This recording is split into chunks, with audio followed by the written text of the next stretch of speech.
শুক্রবার দিন আসরের নামাজের পরে দোয়া কবুল হয়ে যায়, যে দোয়া করবে। তো শুক্রবার দিন যখন আসরের নামাজ পড়বে মনে করে দোয়া করবে, আর জায়েজ দোয়া করবে।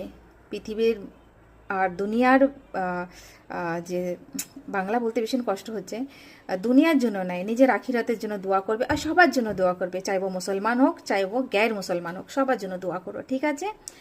আর যে আমাদের বাংলাদেশের থেকে অনেক বাঙালি মুসলমান ফ্যামিলি ইয়া তো খালি বাঙালি সবাই আমার চ্যানেলের সঙ্গে জুড়েছে। আর আমার খুব ভালো লাগে যখন আপনারা খুব ভালো ভালো আমাকে কমেন্ট করেন, খুব ভালো লাগে পড়েও। এইভাবে কমেন্ট করতে থেকো, এইভাবে আমার ভিডিওগুলোকে দেখবে, আগে শেয়ারও করবে। আর যে কথাগুলো আমি বলি কোরআন থেকে নিজে পড়ে আমি তোমাদেরকে বলি। আর এরকমভাবে ভালোবাসা দিতে থেকো আমার চ্যানেলে, আমার ভিডিওগুলোতে। সবাই ভালো থেকো, সুখে থেকো, তোমাদের সবাই আল্লাহ খুব ভালো রাখুক। আল্লাহ হাফিজ।